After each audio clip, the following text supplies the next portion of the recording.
Humaniza para crecer y no parar. Humaniza y tú. Hola, ¿qué tal amigos y amigas de las Jornadas Nacionales de Humanización de la Salud? Soy Raúl Oliván, el director de Hexagonal. Me encantaría estar con vosotros ahora en Ciudad Real de cuerpo presente, pero me hallo en un avión hacia el Cairo al Foro Mundial de las Ciudades, en el que vamos a hablar también de laboratorios de innovación. Y es que el título de mi conferencia hoy se titula precisamente Hacia un laboratorio de humanización e innovación social en la salud.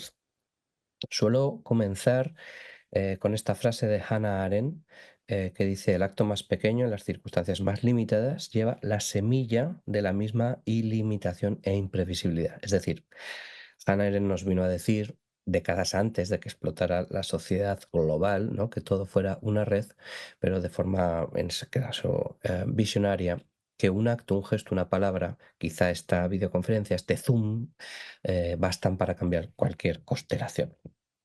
Esto es Chicago, 1995, ola de calor, mueren 800 personas. El país más rico y poderoso del mundo, una de las ciudades más avanzadas, Chicago, y mueren 800 personas. Pero no lo hacen además de forma simétrica y homogénea, sino que hay grandes diferencias entre distritos y barrios, pero no solo entre distritos y barrios ricos y pobres, que obviamente las hay, sino también entre barrios similares económicamente, análogos, ¿no?, con los mismos índices de desarrollo económico. Así que este misterio suscitará el interés de Eric Klinenberg, que es un sociólogo. Se cogerá su libreta, su mochila y se irá a investigar. Si queréis saber por qué en unos barrios murieron hasta 8 veces más que en otros barrios parecidos, vais a tener que estar escuchando los 15 minutos de la conferencia.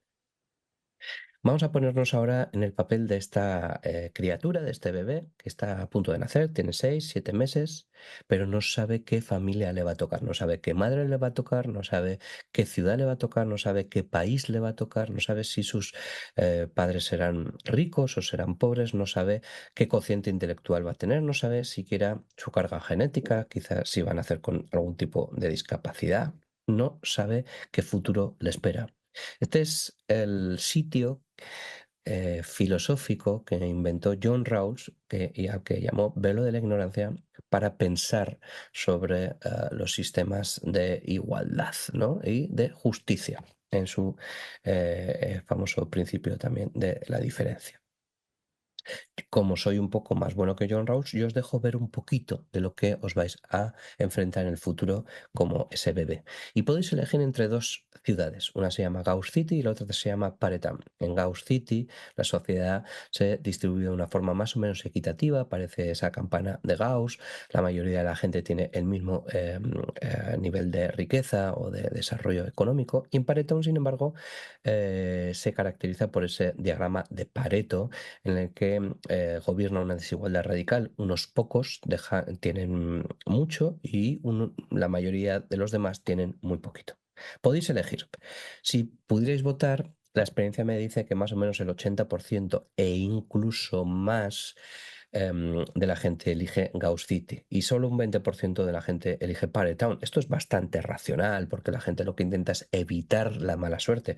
No se trata tanto de una apuesta porque te vaya bien, sino una apuesta porque no te vaya mal. Es lo que intenta evitar la gente cuando se ubica en el velo de la ignorancia, en esa posición filosófica a la que nos invitó John Rawls, seguramente el filósofo más importante del siglo XX.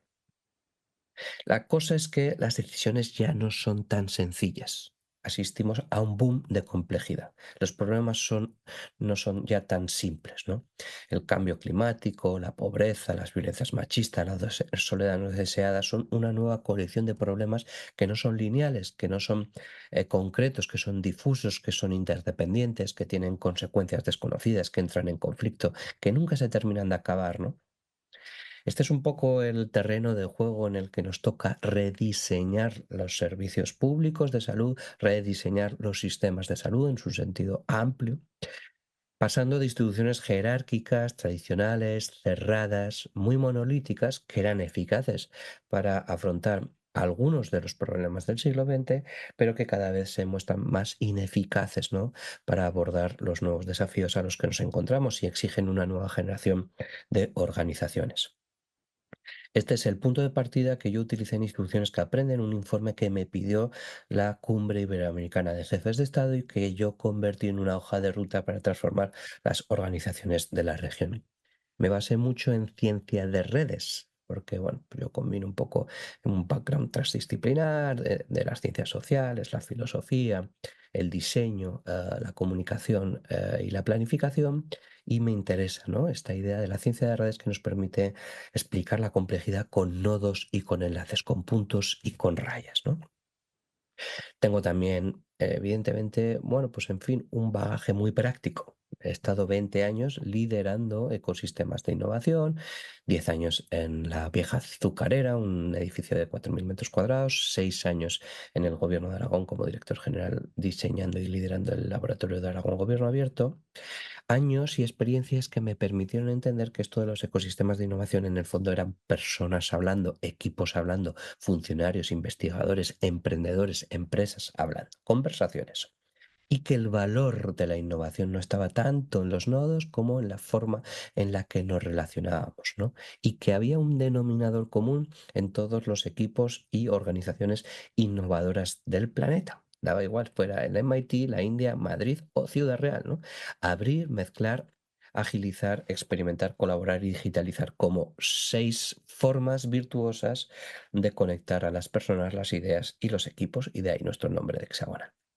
Esto lo hemos ido descendiendo a otros niveles, a otros sistemas de, bueno, pues en fin, de síntesis, ¿no? Que nos conectan con diferentes roles o arquetipos en los equipos, diferentes subvectores, diferentes soft skills o habilidades transversales. Y con todo ello somos capaces de repensar los esquemas y las culturas que gobiernan las nuevas organizaciones y diseñar estos laboratorios de innovación.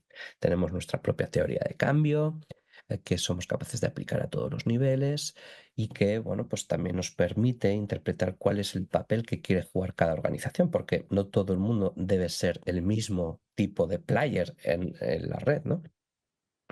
No obstante, hemos trabajado con muchas organizaciones diferentes porque esta idea de los laboratorios de innovación y este enfoque sistémico hexagonal se puede aplicar a un ministerio, a una biblioteca, a una universidad, a un hospital o una red de centros de salud, ¿no? O incluso a la escala de un gobierno nacional, como se ha llegado a hacer, por ejemplo, en Uruguay o Colombia.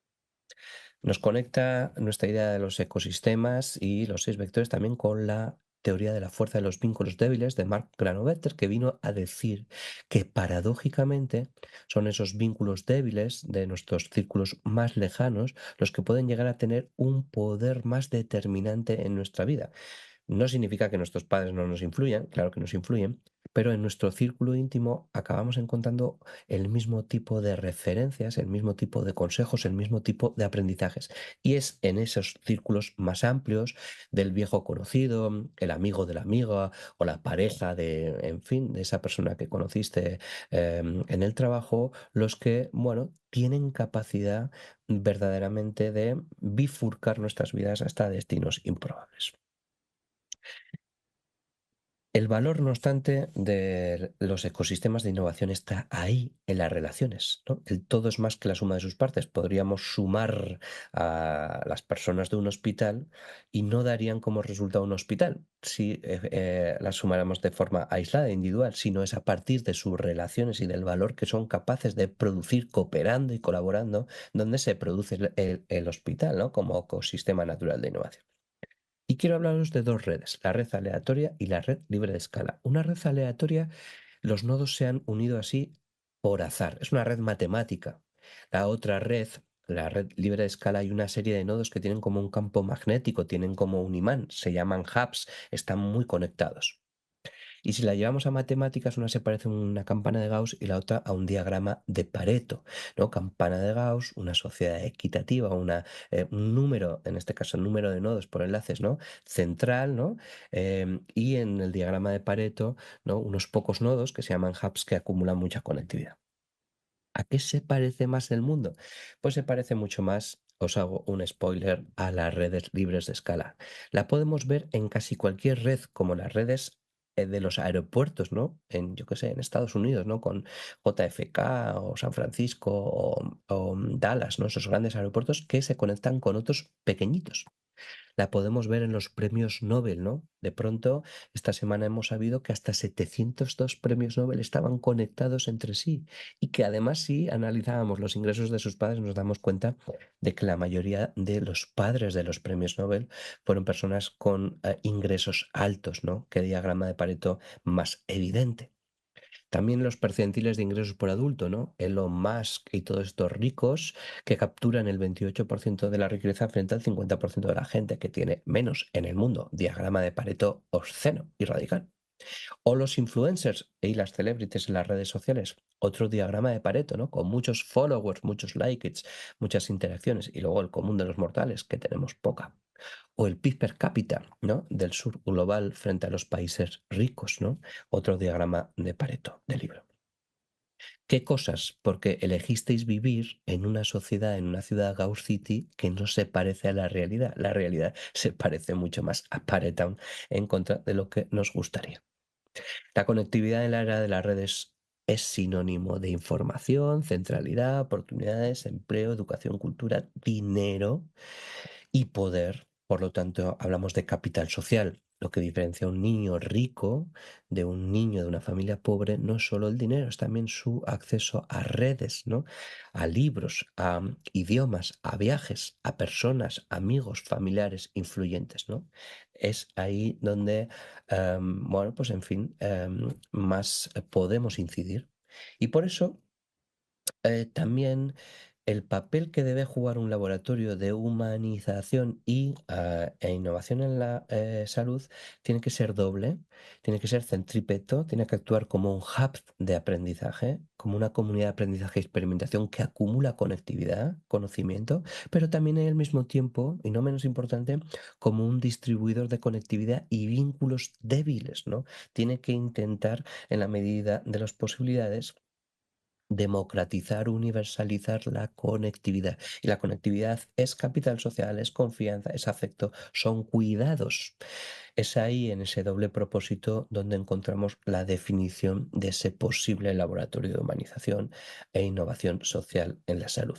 Es a eso a lo que me he dedicado, ¿no? Casi 10 años en la azucarera, casi 6 en el lab y ahora ya va camino de un año en Hexagonal.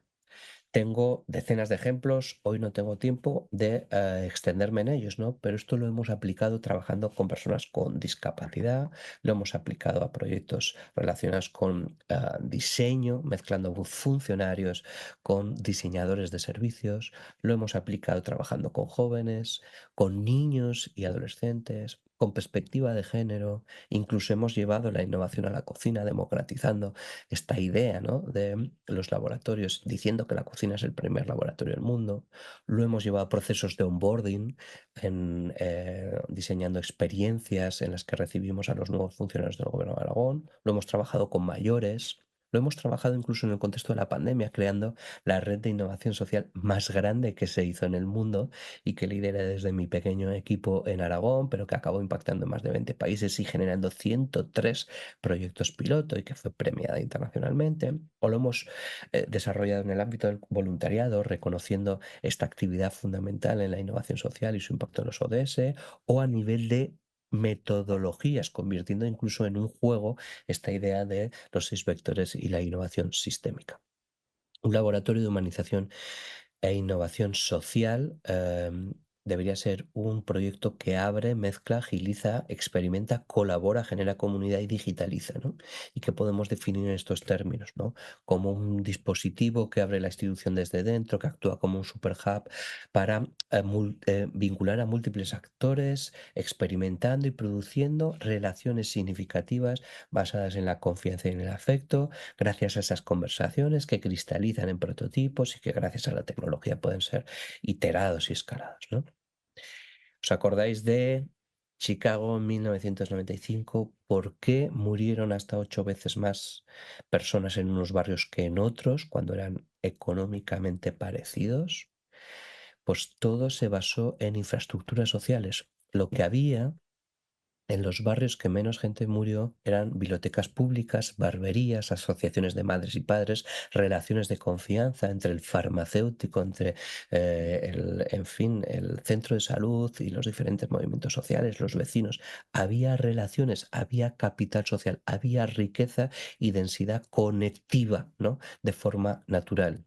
Así que los laboratorios de humanización e innovación social en la salud deberían de estar produciendo y enfatizando precisamente en este capital social, en esta nueva forma de asumir los retos y los desafíos, implicando a todos, no solo trabajando con todos, sino junto a todos, implicando a todos, ¿no?